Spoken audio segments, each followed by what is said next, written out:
Hi, and welcome to Studio 411. I'm your host, Larry Dasilva, and we've got a extra special show for you today. We have a gentleman who, a Connecticut native, who has done such wonderful things in his life and is still active, probably more than most of us put together these days. We have musician and author Donn Trenner joining us. He's written a book in the last year called Leave It to Me, My Life in Music, co-authored with Tim Atherton, published by Bear Manor Media. And let me bring this up too. We'll start, we have a treasure trove of memorabilia. I think he's our first Emmy nominated person. National Academy of Television and Arts honors Donn Trenner, conductor Cy Coleman, arranger. They were nominated in 1976 for Outstanding Achievement in Music Direction for Gypsy in My Soul, and that was with the great Shirley Maclaine. And speaking of great, we welcome to Studio 411 Mr. Donn Trenner. How are you, sir? Good to have you here. Now, tell me, I was wondering, as only I would, what hospital were you born? Because if you grew up in Hamden, I would think either New Haven. New Haven, yeah. Mm-hmm. And in those days, there were, well, not that you would remember, but there would be. Well, I was born at a very young age. Yes. Now I understand why, reading the book, so very few people had any altercations with you, because your wit is quite amazing. I take probably more chances with that than I should, but I've been around so many comics, so many comedians, because they were almost always an opening act for many of the performers that I worked with, you know. Now, speaking of comics, and I wasn't going to go down this road, but you talk about a few in your book. Again, the book is a tremendous cavalcade of not only Donn's life, but the people that he's dealt with and encountered and worked with in the music industry. You mentioned a few. I was going to ask this delicately later on in the show, maybe.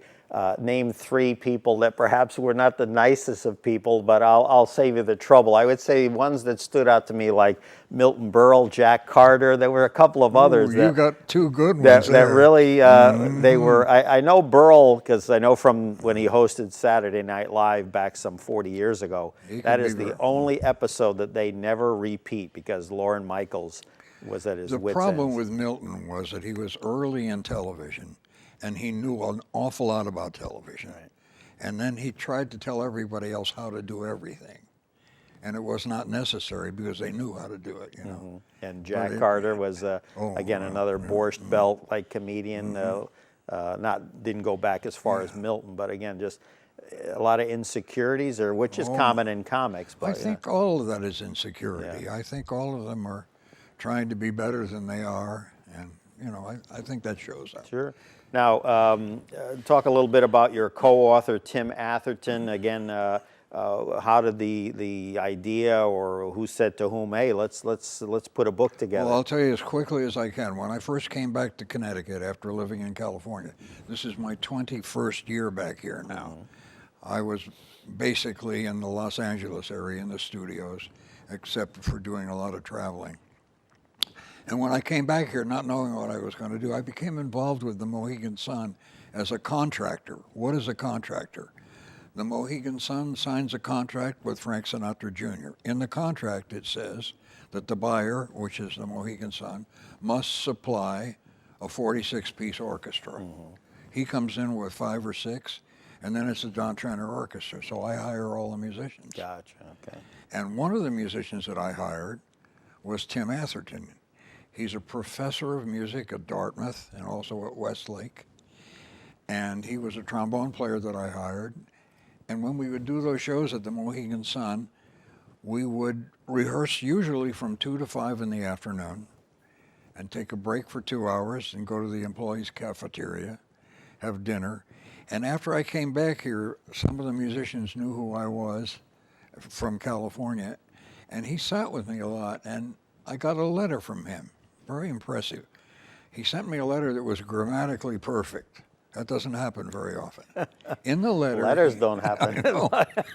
In the letter, he said, I believe that you have a moral responsibility to share the diversity of your career with the world. And he says, I'm willing to give up a year of my professorship, which he did not do. But he came to my house so many times with a tape recorder. And we put the whole thing together. And he'd take it home, and his wife would transcribe it. And then they would send me 100 pages, and I couldn't read them. I thought it was the most ridiculously egotistical project. I'm not like that, and I just couldn't read about myself. So it probably took almost 11 years before we finally got it out. And Tim became very angry with me because he put so much time and research into it, you know. But here it is, it's out now, and I'm kind of happy about it. It's changed my life a lot. And I hear from your lovely publicist, Liz, who has been very helpful to me in getting you on here. She's been amazing. As well as the folks at Bear Manor Media, when we could get them on the phone, that you know, everyone is already clamoring for you to do another book. So that's hopefully that will happen. That's true. And now is Tim going to sign up for another 11 years? Liz came up with an idea. She comes over to the house and in research looking for things, and I, believe it or not, I still have a Rolodex. Sure. And every once in a while I look in that for someone's name, and I see all these names. I've got Oscar Peterson, Dizzy Gillespie, Shirley Maclaine, Ann-Margret. I've got all these names. So Liz suggested that we call the book The Rolodex. Nice, there we go. See, when I heard that, I'm thinking, and this was before I delved into the book, and then afterwards, I'm like, oh, there's no doubt. I mean, there's just so much, you know, and you do go into, you know, quick detail, but not too quick that the reader feels like that, oh, well, what did I miss or whatever about each person. You talk about their highs, their lows, and that's good because a lot of people sugarcoat, oh, everybody was great, everybody was great. And you know what, that's life is not like that. You know? I know that. Yeah. Now, you grew up born in Connecticut, in New Haven, as the records would show, because just like me, you were born in Bridgeport. Why? Because it was the only hospitals were in the major cities.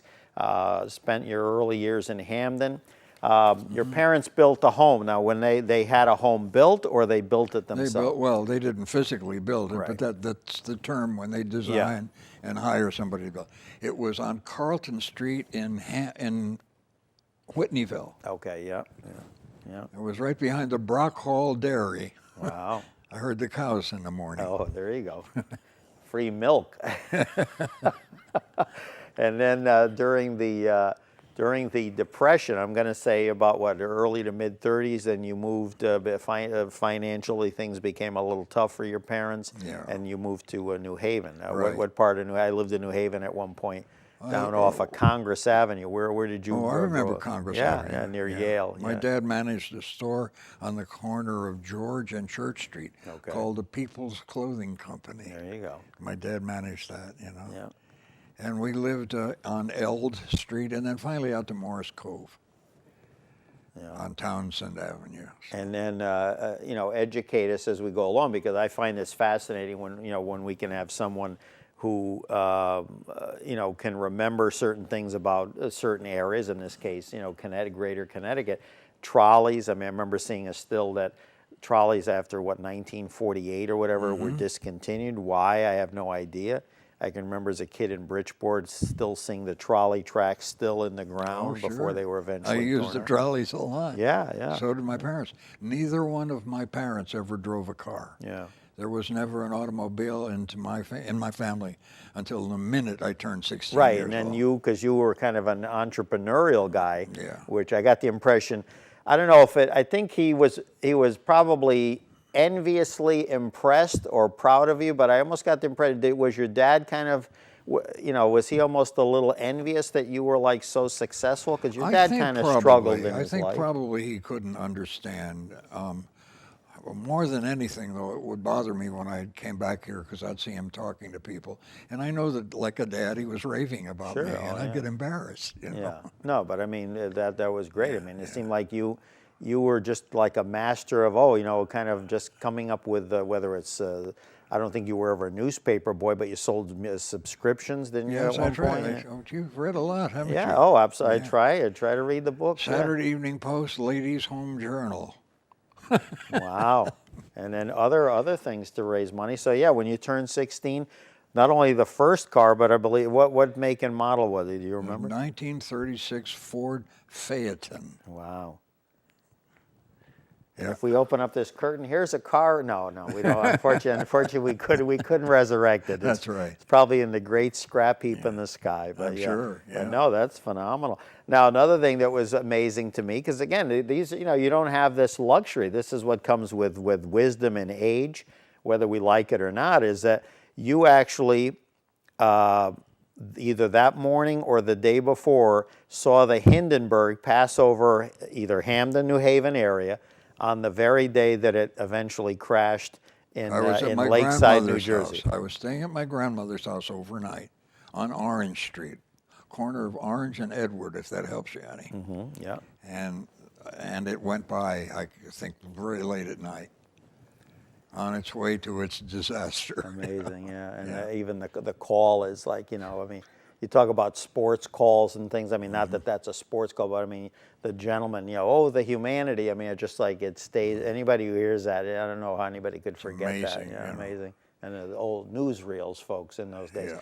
We'll digress a little because we'll try to catch some of these. You're somewhere in there. I think I see you behind your. Was that your eventual yes. first wife, Helen That's Carr? my first wife. And that, tell us the musicians there. Isn't that? That's Chet Baker, Yeah.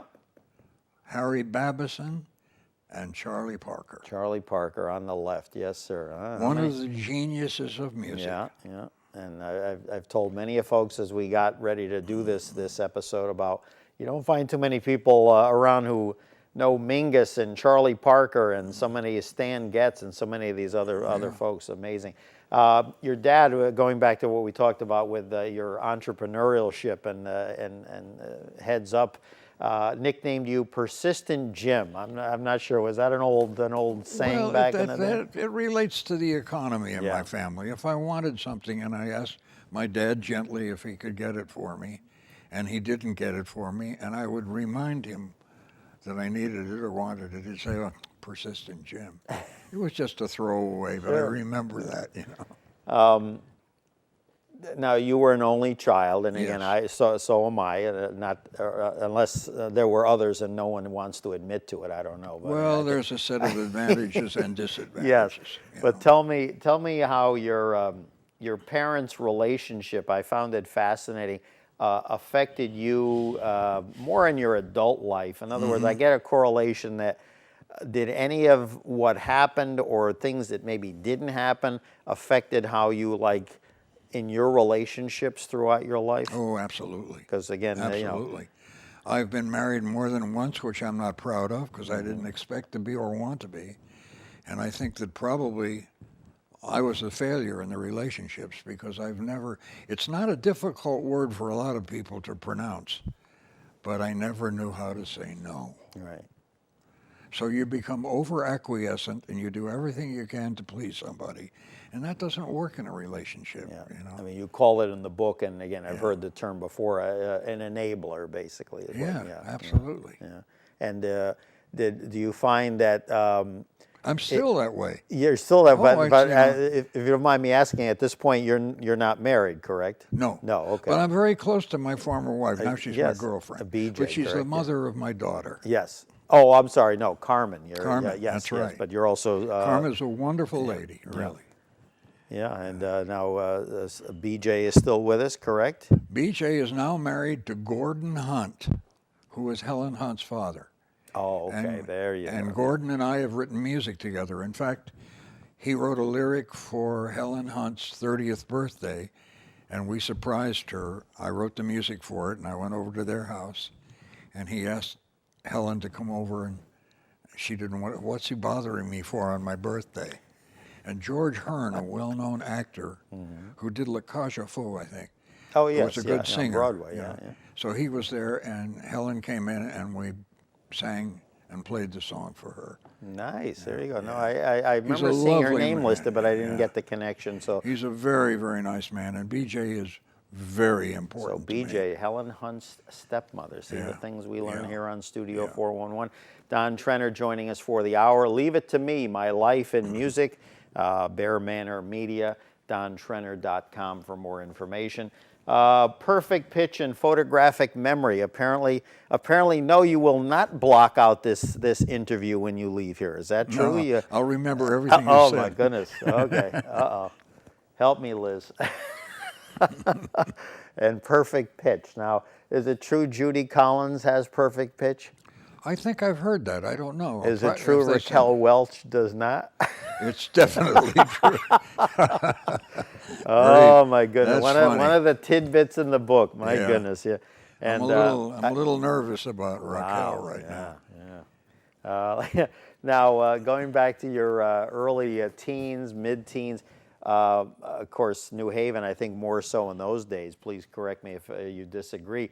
The Schubert Theater was like a real mecca for for entertainment in those days. That was where so many future Broadway shows came through. Whatever. Absolutely. It was a different way of kind of breaking right. things in. So you really, your mom used to take you there a lot. So Well, on Sundays too, they used to bring what we called name bands in when the orchestras were really happening, and I did 3 different things in that theater. I was an usher, I played in the pit band, and I came in and played on stage too. Wow, amazing. And then your mom, which again, no, the New Haven, the Schubert, that was what, 1 or 2 trolleys to get there? Just one. Just one, yeah. Amazing. And the That's trolleys. right, 2 trolleys you got to transfer, didn't you? Yes, yeah. Indeed. And then your mom later on, again, this must have been a heck of an undertaking. You guys would go then to Harlem, and then later on, then on your own or with friends, then you spent a lot of time at the Apollo checking out the musicians of the day. Well, not at that point in my life. The Apollo came into my life later. Later on, yeah. It came into my life 3 days after Martin Luther King's assassination. That was really something. I was there with Nancy Wilson. But I'm saying, didn't your mom also take you to New York? Oh, to New York, yes. Yeah. And then where did you? In fact, she took me once to a club called the Zanzibar, where Duke Ellington was playing, and that was the first time I saw him. And I remember being in a nightclub when I was like 15 years old, and it was really exciting because there was a panel in the ceiling that you couldn't see, and the orchestra was on stage, and all of a sudden this big circular panel came down from the ceiling, and on it was the piano and Duke Ellington. Wow. Is that, I know that. they've renovated the theater because, again, it fell into disrepair, but is the theater still as nice? I have not had the I don't know if it's there at all. I think it was a nightclub more than anything. Oh, at the Zanzibar, though. Yeah. Oh, yeah. Okay, Yeah. no, I was going to say the Apollo's been renovated. Zanzibar, unfortunately, has faded, I'm sure, from view. Tell me about seeing Billie Holiday perform back, mid 40s, late 40s? Mm-hmm. And what? I had a mixed interracial band at a place called the New Orleans Swing Club in San Francisco. And Billie Holiday came in as a guest performer, and she was there for a couple of weeks. So we played for her. I don't remember playing for her. I think she had her own pianist, but my band played for her. Right.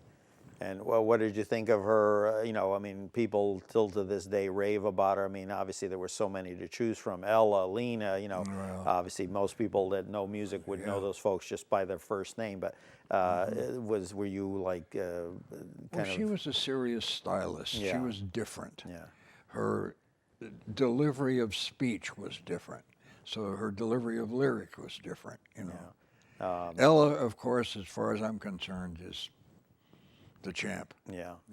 And I worked with Lena Horne, too. Sure. Did you find that as Ella got older that her style even improved as opposed to those early, Tisket to Tasket, that phase where they were just pumping out those, those natural musician. Yeah. Amazing. At 18, you joined the Ted Fiorito Band, making $85 a week. 17 I was when I joined it. Oh, 17. Oh, okay. So that's still good money for that time. Yes, it was. And now tell me, the 40s, as opposed to the 30s, whatever, but the 40s, maybe because of the war years, whatever, was really musically happening. I mean, there was just so much going on there. I mean, there were so many good orchestras. Yeah. They really were. I mean, I can remember even when I lived about 30 years ago in Old Lyme, there's a road that, and I'm blanking on the name, we lived for about a year or two, one street over, it's not there anymore, but there was a building, and they said, oh, back in the 40s and 50s, every big name band used to come through there and play and stuff. And of course, now you look at it and you say, you know, you marvel at how that could happen. Oh, sure. But what happened? Why, when the war ended, in your opinion, did then, you know, the music seemed to kind of start to go out of favor, and then a lot of musicians got into bebop? Not that early. Not that, well, bebop started Yeah. in that period, you know. I graduated from high school when I was 19, in 1944, and I was 17, and I went away on a summer job down to Myrtle Beach, South Carolina. I drove my Ford Phaeton down There you there. go. I don't know how much longer it lasted, but it got me there anyway. And I remember being appalled by something that has seriously affected me. It's hard for me to talk about it, but I will, because I feel it's necessary. We live in this situation right now. I remember driving down to Myrtle Beach in my car, and I got to Washington, D.C., and I pulled into a service station to get gas, and I saw 3 restrooms and 2 water fountains. And I was seriously affected by that. And it's clearly never marked too, changed. yeah, you know. You know, and I don't need to say any more, because I'm sure everybody will know what I'm talking about, you know. Yeah, a lot of It segregation. really affected yeah, me badly, because I remember when I went to school, my mother said to me, any one of your friends is welcome here. I don't care if they're green and white striped, as long as they're a good person. And that's how I've lived. Sure, You know? absolutely. Let's see. At 18, we talked about you joined your first professional band. Your first band was in 1943. Your own band, correct? Yeah. Yeah, with a bunch of musicians Yeah. local here. Tell me a little. It was a funny story about Carl Doc Severinsen, who is, as we tape, is still with us. Former band leader of the Tonight Show during the latter half of Johnny Carson's years there. I understand that. I don't know the last time you saw him, but I understand if you mentioned a certain name that he would know it was you pulling a prank on him. Oh, gee, let's not go into that. That was not nice. No, No. okay. But the needless to story say, he about- knows you well. Oh, Yeah. So the story's in this book here. Yeah, in Leave the It to book. Me, My Life in Music by Donn Trenner and Tim Atherton, Carl Doc Severinsen. Things I didn't know, Henry Mancini, must have been brief, was a member of the Glenn Miller Band, correct? Tex Beneke. Tex Benny. Oh, okay. Yeah, The yeah. post after Glenn I got a was call shot to down. join that orchestra in Auburndale, Massachusetts, at a place called the Totem Pole, where what we called name bands played at frequently. So I went up. I guess they were auditioning me to see if I would join the band, because their piano player was leaving, and it was Henry Mancini. He was leaving to get married. I was never aware that he had been with another band. Yeah. I mean, I just knew him from from Peter Gunn on. Oh, he's So I mean, an yeah, amazing addition to the musical world. we have so much to cover in a short time. Just give me a couple of one sentence things about some of these folks. George Shearing. George Shearing. I received a call when I lived in San Francisco. I was there with Helen, my first wife, which is where she was from. And a man opened a nightclub there and brought George Shearing over from England. So I think it was his first engagement here. And somebody called me and said, we would like you to be what we now call the opening act. We would like you to play intermissions for him. So I went down to the club and I played. I'd sit up on the stage and play the piano that he was going to play. And no matter where I looked, I would see him. And I would really get nervous. Of course, he couldn't see me because he's blind. Right, yeah. And with his wonderful, wonderful English accent, he would introduce me. And he would say, now, ladies and gentlemen, the 12 magic fingers of Donn Trenner. There you go. And I thought that was stuck. really There you funny. go. Oh, that reminds me about things sticking. There's a thing here in the. I'm impressed, Larry. You've read my book. Absolutely, Boy, yes. oh boy, All do 10 you- pages, yeah. There's a piece of sheet music that obviously the title of the book, Leave It to Me. And then when I first saw it, and I said, oh, what an interesting name. I said, it reminds me of somebody that I remember watching as a kid growing up. And I said, oh, no, it can't be. Dick Gautier is Gautier, the actor, comedian. That's right. I didn't know he was a lyricist. I didn't either. Jaime on Get Smart, among other things. Yeah, That's amazing. right. I'm surprised you remember that. No, That's absolutely right. Who was his wife? Was he married I to don't somebody remember. I well-known? didn't know him that well, but somehow we became involved, and he offered to write a lyric for this song, Amazing. Leave It to Me. Yeah. Amazing. I knew of him I'm as so an glad you talked about that. Yeah, well, when I saw it, I said, well, there's where the title for the book came, Leave It to Me, because obviously, to go back to what you said about my words, not yours, maybe perhaps feeling sometimes you coddle, the wives or whatever, but in terms of performers with their egos, I'd like to be coddled too, but again, my executive producer just tells me that her job is just to say, shut up and no, and that's about it. So anyway, but in your case, it would it served you well because I think you had a calming influence on so many of these people because you would know better than I. Performers are sometimes neurotic, sometimes. Well, absolutely. Yeah. Boy, are they ever, Well, we won't go into which ones are which. On that note, okay, who do I have a picture of? No, no, not at all. Oh, I will say someone who I'm sure is not neurotic, but again, a wonderful thing that your publicist assistant, Liz, I have to mention this. We can get a tight shot on this. This is a little whatever kind of oil or charcoal, it's whatever. It's a pencil sketch. Pencil sketch by, it's listed as Benedetto, but this is a photo of Donn Trenner, and this is done by the great Tony Bennett. So that is not a great photo. Look at that. He did it in about 10 minutes. We were sitting as close as you and I are now. It's beautiful. That's a great shot. And speaking of shots, well, we had it there. We'll get it back later, the image of you conducting the Hartford Jazz Orchestra, which I'd be remiss if I didn't mention. Since 2000, Donn has been traveling, every Monday night, I believe, to, where do you guys perform? The Arch Street Tavern. Okay, I've been there. So now I know. It's a wonderful orchestra. I inherited it. Nice, yeah. It's an orchestra that was started 50 years ago by Charles Cicchetti. Yeah. He was musical director for Sergio Franchi, played trombone in the Hartford Symphony, and also was a pianist. I never heard him play piano. I did, however, hear him play trombone. Nice. And he was so far ahead of his time. The essence of that orchestra is what he wrote in arrangements. They're ageless. Well, when he was younger, wasn't he with some famous band? Because that's where I knew the name. I thought he was with... I'm not sure. Yeah, I thought he was with like one of the big bands. I didn't know him very long. I did do one thing, and I'm really happy about it. I arranged for him to do an engagement at the Mohegan Sun. And it was on April 8th, I think, of how many years ago it was. And a week later, he was gone. It was the last thing he did. There you go. And we did a live album there, Nice. Another nickname of yours. You seem to acquire nicknames, and they're not even from the wives. So I don't know. I guess these are good nicknames. But Herschel Hawkshaw, the Tune Detective. How did that? Who gave you? That's an awfully long nickname. There was a gentleman that traveled with the orchestra, and his son now still has a music store. His name was Sal Libro, Libro. And he used to make up nicknames for guys in the band, And he heard, first of all, that I had a pretty serious chocolate habit, which I must say still exists. I went into a blood test recently, and it all came out brown. There you go. I like chocolate a lot, okay? And he also heard that I had perfect pitch.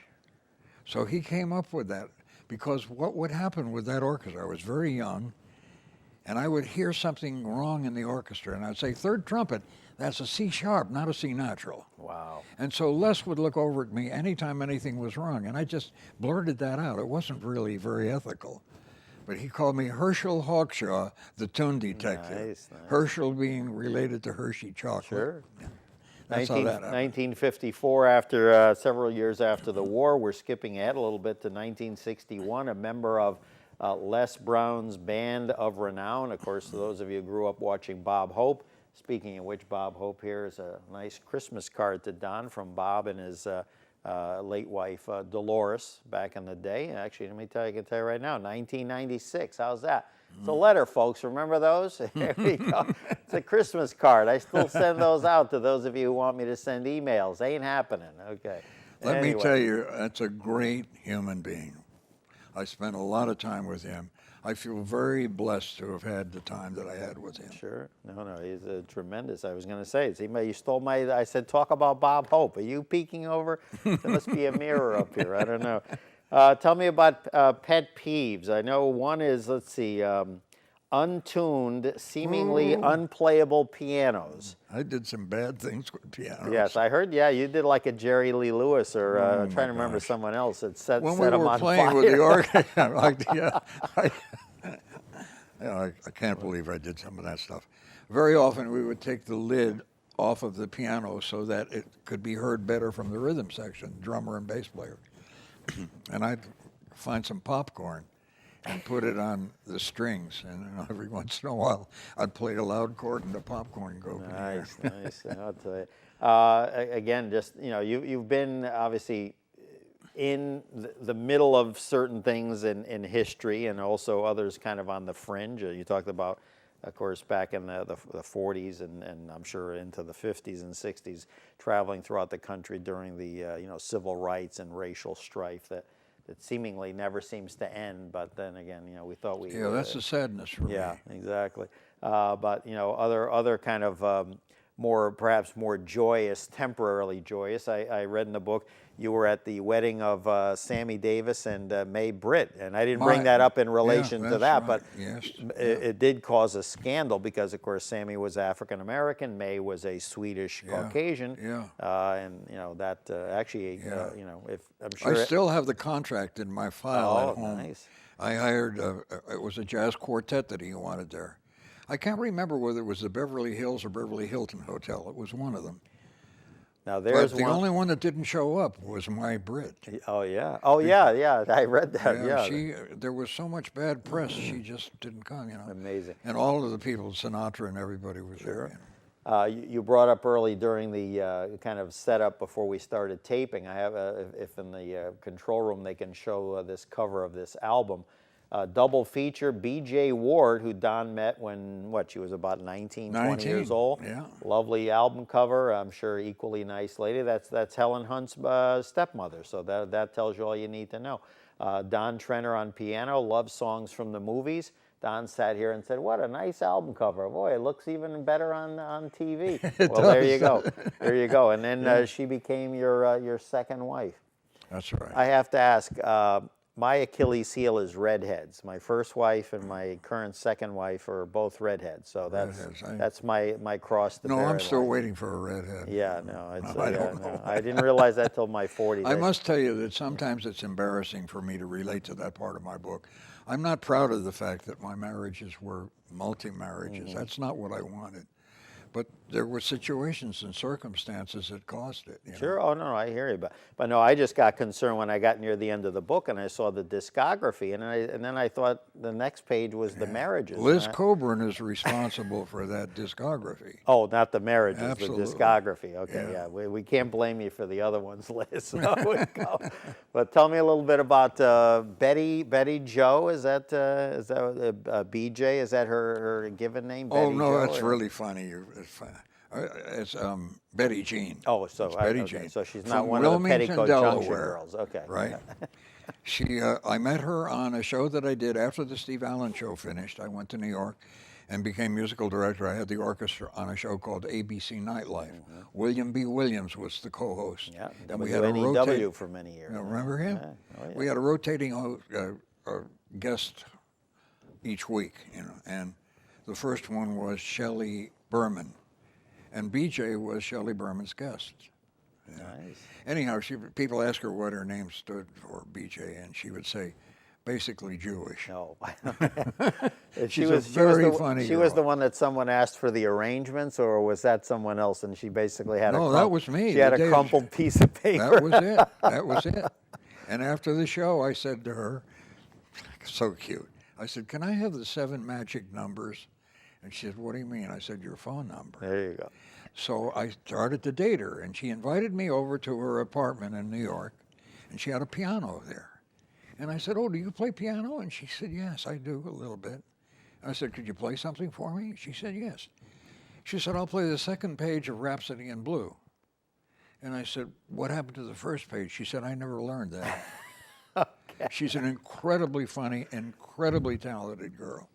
And one of the joys of doing that album that you talked about with her is the fact that it's just piano and voice. And one of the things I like to do more than anything, as much as I like conducting symphony orchestra, is accompanying a good singer. Yeah, and that's what we're even going to hear later on. Our mutual friend Sylvia Mims. Sylvia Mims, who sent her regards to you as recently as 2 hours ago. That's right. I love her the pieces. Tremendous, and she's. I keep telling her, get working on another album with Donn. I told her that right after we had her on the show last year. She's remarkable. Some other folks. Mel Torme, again, always the Velvet Fog, Harry Anderson's favorite singer, on Night Court. But great Mel seemed like he was a bundle of nerves too. Well, he was pretty. I remember there's a bass player. This is rather a funny story. His name was John Lydham. He was a left-handed bass player. So instead of playing this way, he played this way. He is now Jennifer Jane Lydham. Okay. And he's gone through, he and she have gone through the whole process, and they did a documentary on it. It's hard for me to say, she is a wonderful bass player. But one thing I always remember about didn't give up the bass playing? No, he's a great player. Okay. But one thing I remember that he said to me, he said, I was with Mel for 12 years, and he never bought dinner for us once. Wow. Holy cow. He has a son that actually I would like to reach out to at some point, who I guess is a performer. Yes, and I know someone that works with him, a bass player in New Haven by the name of Jeff Fuller. There you go. Plays with him whenever they do those dates. And I think there's also I think Mel has a daughter, I believe, too. I'm trying to remember. I think so, probably, a guy, of course, best known for writing the Christmas song, Chestnuts Roasting on an Open Fire. But, I would see him all the time, and he was, I don't know, I just kind of always felt that he got short-shifted. You had Sinatra, you had this one, you even had like Bobby Darin, they used to call the Little Sinatra. And Mel Torme I always kind of felt didn't get the respect that he deserved. We used to say, never became a household word. Yeah. And you're very bright for a young kid. I know. It's amazing. I'm great. As I told Mother Dolores Hart, the former actress who became a nun, she was sitting right there, and I told her I'm great at cocktail parties. Absolutely. Yeah, a treasure trove of useless information. No, it's not useless. Well, it serves me well here. It's working well today. And I've learned a few. I've learned a few tips from him. What was that one with the seven? Was it 7 magic numbers? Oh, yeah, I don't know why. But now it'd have to be 10 because you have to include the area code now. I don't know if that would go over as well. But it was then. But I could go like this on the piano and just say, how about those 10 magic digits, honey? Okay, there you go. Anyway. I don't think I ever said or thought that before. It just happened, Getting out of that quickly. Leave It to Me. Yeah, that's true. My Life in Music by Donn Trenner, along with co-author Tim Atherton, who I did not know was a musician. Oh, my goodness. Again, so much to cover, so little time. But again, we have to move on and have to talk about this gentleman. I really was thinking I should just do a whole show about him. Things I learned which were beyond belief. Steve Allen. And I'm not even a comic. And again, so many comics that had especially the show you did in the early to mid 60s with him that, were basically, he was their mentor, without him knowing it. That's right. He was the daddy of those late night shows. He really was. Because Jack Parr, who was took over for the Tonight Show, wasn't really a true comedian. Carson, was, but I don't think he ever really worked at it. Steve was the raconteur. He was the I don't know if you'd call him master of anything, but he was all over the place. You're very right. I don't know how you could keep up with him, and that's not a shot to you. It just he was to musical direct for him. That must have been difficult. I don't know. Well, it wasn't difficult. It was I spent a lot of time with him and Jane, and his son Steve Allen Jr. has been in my life since he was 15 years old. He was at my house 3 weeks ago. Nice. And he's very dear to me, and we spent a lot of time together. He once said to me, Did my dad and you have as much fun as we have together? Because we laugh constantly. Because he's a carbon copy of his dad in a way. And he's an MD, correct? Yes, a retired MD. Say again. Retired, but still, I mean. And his wife is a full professor. She retired this year at Cornell. And believe it or not, this is not a pun. She taught sex and abuse to women at Cornell. She talked about the abusive nature of the world, you know. Sure. And she just recently retired. And every summer they did a trip, a tour on an ocean liner, a summer at sea, a semester at sea. And she would teach and he would take courses. Again, the Steve Allen show. I mean, again, I knew not so much the one you were on. I might have saw some clips towards the end of that run. Then he went to do I've Got a Secret for a number of reasons that came out or implied in your book, and I kind of dug into that, but that's for another time. But then in the late 60s, he came back with kind of a carbon copy of that show that you did, but you were already doing other things. Yeah. But well, again, he called me, but I was in New York doing the other show. Yeah. So we got Terry Gibbs. Yeah, and it's interesting because Terry Gibbs, I just remember because he was interesting with the xylophone, right? And Steve loved that because he could go yeah. around the back and play the top part of the xylophone. And I read even in the foreword that his son did to you. Again, even his son acknowledged. What was this thing with, not the jazz part, I understood why he really got off on having jazz musicians on his show, but what was this thing with rock and roll music? I mean, that stemmed back to the NBC days. He really, whether it was Gene Vincent, whether it was Elvis, I mean, he really went out of his way to almost make a mockery. He didn't see it that way, but it really, boy, it came out to me even as a young kid. He had a lot of opinions. Sure. He was more difficult. Johnny Carson could stay right in the middle. He could take a yes and no on each side of him and never give his own opinion. Steve couldn't do that. The interesting thing with both of them was that both of them were had very, I'll call it domineering mothers. I saw a photo of Steve from your book. Belle Montrose. Yeah, and she seemed very like a, forgive me, cold fish. And then Carson's mother was kind of that way too. And I think, you know, there was always a story with Carson that, you know, he wanted his mother's approval, and I wonder if the same thing with Steve. Well, it was kind of funny with Belle Montrose because she did a show with us. We took a show to Las Vegas, and she was on the show. Wow. And she was funnier than Steve, and he didn't like that, you know. There was also Milton Berle once said that Belle Montrose was the funniest lady that he ever knew. Wow, that's high praise. There was also another show, you talk about it in the book, and I'm blanking right now. Oh, I think it was Groucho Marx, with really kind of bothered me was that, you know, Groucho being, of course, a generation before Steve, and that he leaned over, went to you, like in other words, go to commercial or something. Well, that's very close. You're really you may be too smart. You know that? My wife says no. No, you may be too smart for me, though. You know so much already. I wore a headset because to wear a headset is so you can stay in touch with the control booth and talk to the director. And Groucho was on the show one night, and I'm sitting there at the piano with the headset on, and all of a sudden I felt one piece of the headset pulled away, and Steve said, "Tell Steve," which was the name of the director. Yeah. "Tell Steve to get off of him." Oh, wow. He had enough. What, you don't muzzle Groucho too easily, let me tell you. Oh, and we'll get back to the Steve Allen in a minute. In our remaining moments here on Studio 411, Donn Trenner joining us. We can get a shot of this. To Carmen and Don, Love Ann-Margret, Radio City Music Hall, 1991. This is a Hirschfeld, and it's a heck of a image of Ann. I tell you that. You know how they say something doesn't do someone justice? Well, this does. And you were her musical director for what, 21 years? Yeah, she's been in my life a long time. Yeah. No one in the world is nicer than she is.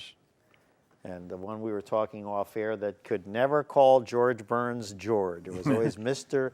Absolutely. Mr. Burns, yeah. She referred to Jack Lemmon as Mr. Lemmon, and she did Grumpy She did Old Grumpy Man Old Man and Grumpy Old did the Man, whole yeah, she's sequels an with it. amazing lady, and so her husband is wonderful, Roger Smith. Yes, 77 Sunsets. Right, yeah. They're a great couple. I mean, incredible. In our remaining moments, of course, B.J. Ward again was another one of your wives. Real quickly, again, we'll have Don on and cover so much more later on. But Nancy Wilson, you were with her for several years. Mm-hmm. Then this was culminating in the late '60s, early '70s. I guess so. You were replaced because there was some backlash. Talk about reverse discrimination, backlash because people took offense that she had a Caucasian musical director. That's right. The And black then- press was not nice Yeah. about that. Ebony Magazine was having a field day with you. Yeah, so yeah, there you go. 3 underrated singers that you've worked with. Underrated. Well, I think BJ is one. Shaney Okay. Rainbow. Yeah. That's a very funny name. Yeah. Shaney Rainbow came into my life in kind of a strange way. My drummer on the Steve Allen show was playing in San Francisco, and I visited up there, and he said, I want you to come down. I'm doing a date at a theater with Shaney Rainbow, and why don't you come by? And I remember I was there with my young daughter, and they wouldn't let her sit. It wasn't a theater, it was a nightclub. And they wouldn't let her sit in there, so she sat in the sound booth. And after the show was over, my drummer, Tom Duckworth, introduced me to Shaney. And I said, Shaney Rainbow. I said, is Bill Rainbow? She said, that's my father. And he was a television director that I did the telethon, the Variety Club telethon with my orchestra every year. And that was her dad. And so it was a really nice connection. She's in the business too. Yeah, no, I'm familiar with her. Hope to have her on the show in the future. Yeah, oh, yeah. yes, you must. Yeah, she's wonderful. Mid-90s, if I have or maybe early 90s, after many years, never had a child, adopted a child, and she was with us 27 hours after she was born. Wow. And Carmen cut the wife, umbilical cord. Wow. It was a wonderful adoption. Yeah. And I spoke to her today on driving here. Yeah. I was going to tell Liz. Liz looks up things for me all the time. I said, I've never been to that neck of the woods. She'll look that up for me. What does neck of the woods mean? You know. And Carmen is her mom. And she's been a joy. And now she's 24 years she's old. Yeah. She's just graduated as a music major. Just got back from Graz, Austria, where she did a 6-week intense course in opera, German, performance, and music theory. And she's working as an audio apprentice at the Mohegan Sun, which is where Carmen works. Yeah. So they're together, which is great. And you were not doing much as you did before with Mohegan, in other words, but you're obviously I still do. Still do I on still occasion, do dates but out busy there, between obviously helping folks produce CDs and all sorts, and doing the Hartford Jazz Orchestra. Well, I supply orchestras out there when they need me to do it. You know. Yeah. Tony Orlando and Donn were there 2 months ago. Yeah, I heard someone went to see that, a long-awaited reunion after, I don't know Did you go what. see it? No, someone, a coworker of mine that was went my to orchestra. See it. Nice. There you go. They and spoke the very Golden highly Boys come there every year, and that's wonderful. That's Bobby Rydell. Oh, Frankie and Frankie and Fabian. Avalon Yeah. and Fabian. There you go. And they're just great, and it's a wonderful show. Donn Trenner joining us for the remaining moments here on Studio 411. The book, Leave It to Me, My Life in Music, co-authored with Tim Atherton. Mid-90s, I guess one too many earthquakes. You decided, I want to move back to Connecticut. So it's, that was difficult. So kind of nice that, the transition, I'm sure, is never easy when it's a move after being somewhere for so many years. Yeah, but it's really something to go through, too. Sure. It's really hard to verbalize what an earthquake feels like. It's amazing. That's like that old clip many years ago. Two that come to mind. One is an outtake of an old W.C. Fields shoot. They were filming a movie, I want to say 34. There was a famous earthquake that in the 30s that hit California. 1906, San Francisco. Right, that was the early one, but this one was during the talking movies. And it's a clip, an outtake of Fields. All of a sudden, the earthquake starts, and he starts with the hat like, what? You know, and things are falling all over, the booms and lights and everything. And they got it on film. I mean, you could actually see everything shake. It's amazing. You just can't believe it. Yeah, and I think another one that I recall was actually a Tonight Show, I think, where they were actually either just beginning or in the middle of a taping, and all hell broke loose, and they, of course, We're so totally dependent upon the floor or the sidewalk or what we walk on never moving. Yeah. A famous, and I'm bad at quotation, but a famous comedian once said something about atheists. Well, when the ground shakes, they'll look up. So I said, okay. Oh, that's funny. I get it.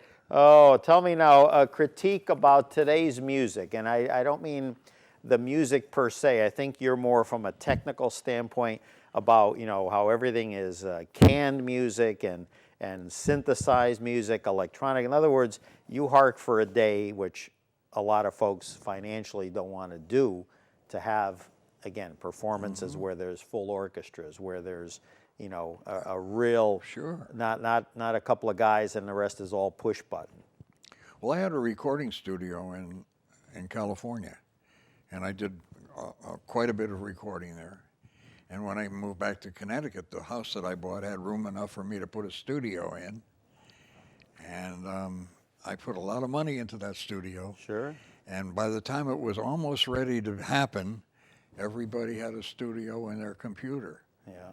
So I lost all that money, and it just was... Even the way they now go around as a performance, they go around with a tablet and they make the adjustment. You still see, like at Mohegan, the big Sure. spread, but a lot of it now is being tweaked while a guy is walking around the stage. And I don't know, some of it I guess is high tech, or it is high tech, but I'm saying is probably producing a better sound. But I don't know, I'm still You're more of a very purist. well informed, Larry. I don't mean, you know, I'm not trying to make you my best friend, but you do very well. Yeah, I told you, a great cocktail party. I'm still waiting for the invitation from Mother Dolores to the convent there. But I don't know, me in a convent, I don't know. I'm getting choked up just thinking about it.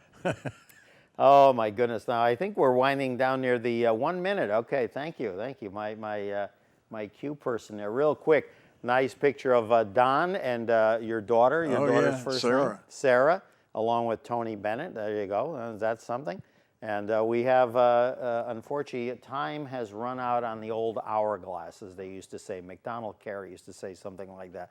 So the book, again, Leave It to Me, My Life in Music, by Donn Trenner with Tim Atherton. We definitely have to have Donn on because we only covered, I think, 2 wives. I don't even think we got to all the others. So, you know, so I hope Donn will grace us again. And we're going to have Donn, I hope, with some theme shows. Maybe we'll get a cavalcade of all his lady friends, the Shaney and who am I Sylvia forgetting? Mims. Sylvia. Yeah. Speaking of which, Sylvia Mims, we've got a track from her album that she did. Donn co-produced it with Sylvia. Give me the name again. Where Lovers Live. Where Lovers Live, and that is the title track. And there it is on the screen, and we're going to hear that as we say goodbye to Donn. Hang in there with us. Thank you all for joining us on this episode of Studio 411. And we will have our friend Sylvia Mims perform a Donn Trenner composition. And Larry, let me thank you very much. You're fun. Absolutely. You're a lot of fun. Absolutely. I try my best. Take care. We'll see you soon. Bye-bye now.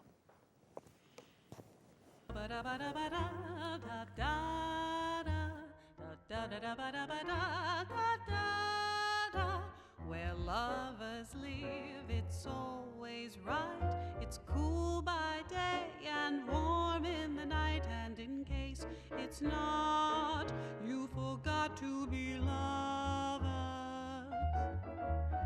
Where lovers dwell, it's never wrong. The words and music of your song, the truth will tell.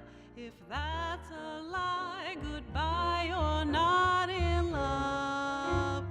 Da da da da da da da da da da. What lovers seek, they're bound to find, as sure as hope is warm in the mind. For if not, my friend, you pretend to be lovers. For those who love, for those who dare, for those who need their lives to share, for those who care, I say no more. What for? For when you give, you found your place, the place where lovers live.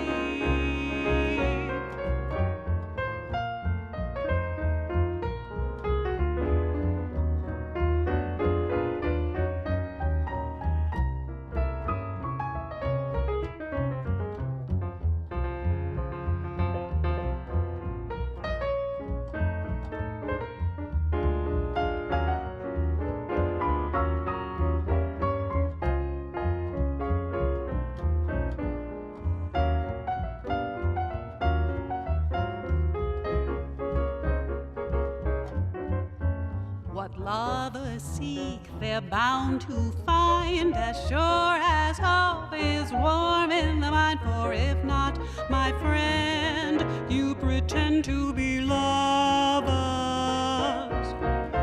For those who love, for those who dare, for those who need their life to share, for those who care, I say no more. What for? For when